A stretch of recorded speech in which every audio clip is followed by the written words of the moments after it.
Ladies and gentlemen, a very good morning to all of you. At the outset, let me thank Mr. Kakani Brahmangaru for inviting me to the ET TechX Education Summit. I'm very impressed with what I saw in the last half hour, walking through the various stalls.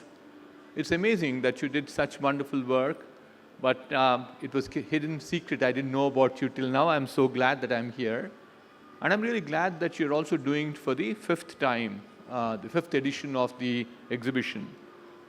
I'm sure people like you, Mr. Brahman, will make a lot of difference to this nation as we move towards our ambitious goal of what is known as the Viksit Bharat. Let me, in line with the theme for the conference today, building the future of development of India by 2047, that's the theme it says. I'm not an educator. I should be very honest about it. I spent last 50 years of my life in the corporate world. I've been a computer professional to start with. I became a computer evangelist, a computer entrepreneur, built one of the largest companies in computers in terms of technical services. And only in the last 10 years, I developed a new interest in terms of education. And as a result of which, I run 2 of the IITs for Government of India as the chairman of the board. But let me tell you that if we all are having the same ambitious goal of going towards Viksit Bharat, which is basically developed nation, there's a lot to be done. To give you a few numbers, the goal for Viksit Bharat is to make India a $30 trillion economy. To give you a flavor where we are today, we're about $3.8, $3.9 trillion economy. Hopefully in the next 3 years, we'll become a $5 trillion economy. So therefore, what would happen is, in a span of about 17 years, we have to grow ourselves by 6x. The other challenge that we have on the other side is, if you look at the per capita GDP of individual in India, right now is at about 2,500 to 2,800 US dollars. When you get to Viksit Bharat at $30 trillion, it has to become about $15,000 to $18,000. That's a 5x. Our track record for the last 75 years says we have just become a $3.8 trillion economy. So the problem is humongous. But then we have several things going for us. Let me call out 3 of them, which I thought were important, and the area of work that Mr. Brahman is doing. His key is to us that India has this tremendous advantage of what is known as demographic dividend. What is demographic dividend is if a nation has working population, or basically people in the age group of 16 years to 60 years, more than the people who are less than 16 years or more than 60 years, those countries are considered to be having demographic dividend. India started enjoying demographic dividend way back in 2005, 2006. It's a godsend gift to us. Our birth rates are high, our mortality is low. So therefore, you look at the middle of the population, it's becoming larger and larger. This advantage will last just not for tomorrow. It will last for another 50 years. Not 50 years, 25 years. Probably 2050 will probably finish off the demographic dividend. But then you have this large population of people with us who require to be skilled, who need to be educated. That's one challenge. One of the things which goes very positive to us. The second one is that we also have a very positive government. A government certainly is in the mood of being more proactive. They are certainly seeing future to be the key driver for them. So with lots of progressive policies that have been put in place by the government at this point, and they continue to put more of them, it's possible that we'll become a developed nation. A third one, where I spend most of my time, and I'll spend a few minutes on that part of it, is that technology, as it's at best, we can't think about technology being what it is today in the past history. My first rendezvous, I keep telling people, with computers was in 1974. I was a student at IIT Kanpur. It'll give you a reflection of how old I am. And 50 years back, I was trained mechanical engineer till then. When I saw this big inflection point that's happening with microprocessors, mini computers, mainframe computers, and so on and so forth, I decided to change my career into computers. But then what we have seen is enormous amount of change with these computers. In IIT Kanpur, for 1,500 students, trust me, 1,500 students, the computer used to be a machine called the IBM 7044. How big or how small it used to be housed in a hall like this. Beautiful architectural building it used to be. It used to service 1,500 people. What is the power of that computer? It is less than what you have on your smartphone, which is there in your pocket or in your bag. That's the type of change that we have seen. We used to measure in terms of cycles that the machines used to do. We now talk about teraflops of cycles that it does in terms of processing data. Enormous amount of change that has happened in technology, which will certainly help us, and we don't think that it is going to stop us. Because computers are becoming faster, they're becoming cheaper, they're becoming smaller, unrelentingly. And we are also seeing there's enormous amount of progress that's happening in communication. I belong to a generation where I waited for 9 years to get a landline in my home. Trust me, tell me if any one of you don't have a phone with you in the audience today. And I'll ask you one more question. Tell me if you have 2 phones, please put up your hand. Yeah, there they are. And I'm sure some of you have 2 SIM cards, so therefore there are 2 phones with you too, in the same phone, right? So therefore, and what is it? It's instantaneous. On my way back home, I can buy 1 more phone so long as I add an Aadhaar card with me.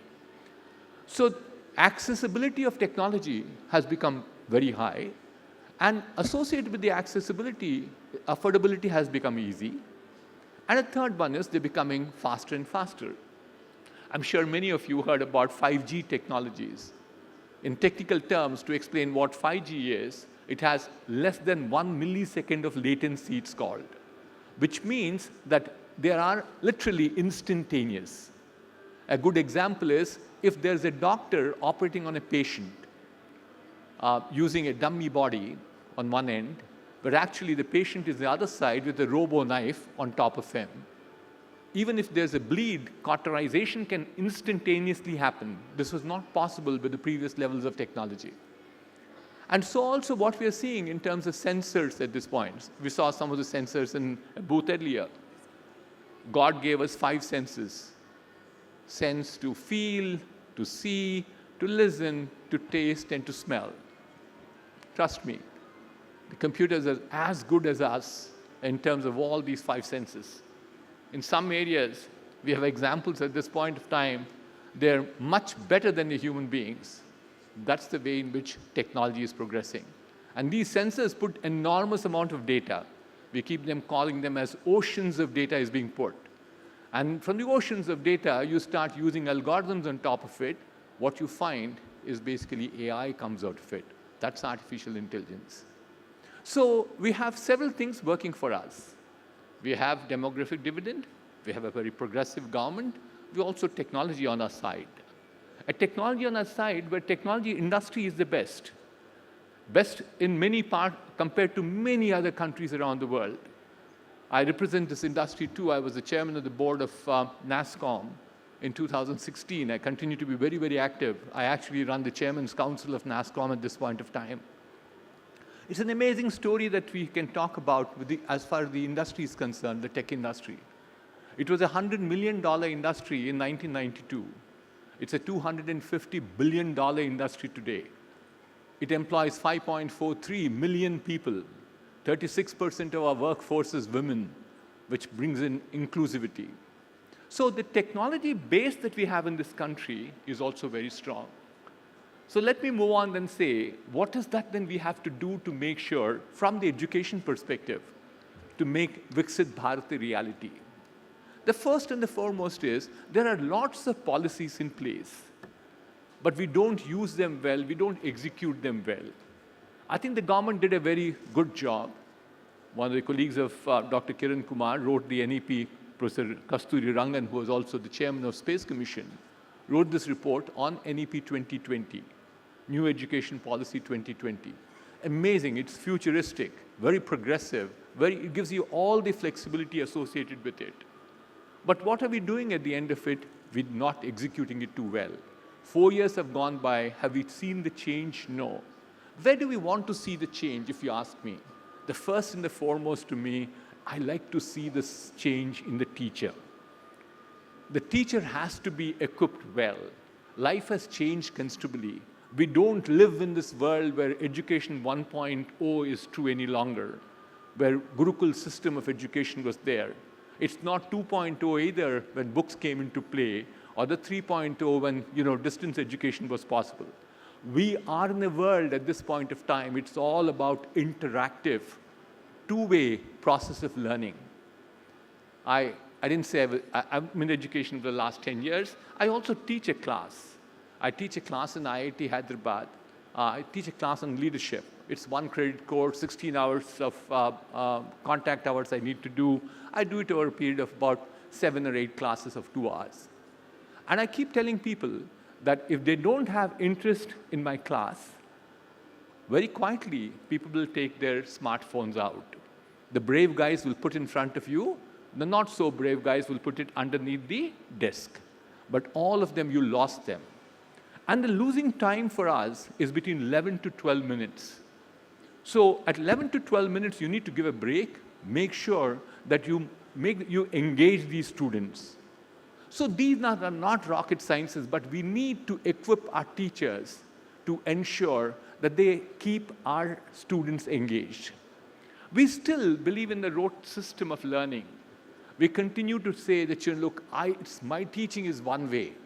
The guy is going to hear to me, then after that I'll give you a question paper, which he probably, he by hearts what I told him, including the full stops and commas, and then he vomits at the classroom. That's not how this nation can be built. We have to increase the curiosity of the children, their ability to question the status quo, the ability for them to come with alternative solutions is a way to move forward. What is education to me at 4.0 is something called student-centric experiential learning. I'm very impressed. We saw a company just now. Praveen is running the company. I don't get the name of the company. But lots of space equipment, which actually brings in more amount of curiosity to people, how things work. Equally important is that he gets the experience of building stuff. So if you can make sure that the students develop that curiosity, they get that experience, that is how it will move forward. I think, therefore, the route to me is reform the student, reform the teacher. That's how this nation can be built. Brahmangaru, I have one request for you. The request is, please write more about teachers to be reformed. I think that is because there's this age-old Chinese proverb, don't give me fish, don't give me fishing rod, teach me how to make those fishing rods so that I can make sure not just my village gets fish, but all the villages around me get fish. If the teacher is reformed at this point of time, we'll get to that level. The second one that I think is extremely important is also that please allow your students to come to industry and experience what's happening in the industry. Because that is one thing which we find ultimately a big gap. Not all schools can have labs. What's happening in the world is very important. So therefore, the industry academia connect, especially it goes to higher classes, the 12s and thereafter, becomes very important. And to me, actually, there's no distinction that I have, or I don't have a Chinese wall between knowledge and skill. Every knowledgeable person has to have the skill to do things. If people say, I know how to design the best of computer, but then I have to call a technician to say, stuff the board, test the board, bring it back to me, the cycles are going to be much, much larger. So therefore, at least at the 10th, 11th, 12th, I think allowing students to go for internships is something which is very critical to make sure that these students start contributing extremely well, become productive in industry. My last point is the countries which have prospered so far have only prospered because of research and development. You need to do the research irrespective of whether it's a school, it's a college, it's a university, or an institution. So please make those investments in your R&D labs. It could be very mundane experiments that they do, but their ability to start thinking about a problem, start thinking about a solution to the problem, start thinking about making the solution a unique solution which can stand the test of time, makes them definitely a lot more productive. So we have an uphill task to conclude, to build Viksit Bharat, a nation which is a developed nation. But to me, I'm very optimistic it still is possible. We should aim to do that. But in order to make that happen, there are many elements that have to come into play. One of the key elements to me is education. People keep saying, let's go touch those children who are there in engineering colleges. I keep saying that's not where actually the talent lies. They will disappear in front of us very quickly. We need to go back and do those interventions in schools. I'm very impressed with what little I saw, what little I heard from my good friend Seshagiri Rao. He's the man who convinced me today to be here with you this morning. But I think we're in the right direction. But my only request is put more vigor and execute things. Thank you very much, Mr. Brahman, for inviting me, and thank you very much for listening to me. Thank you.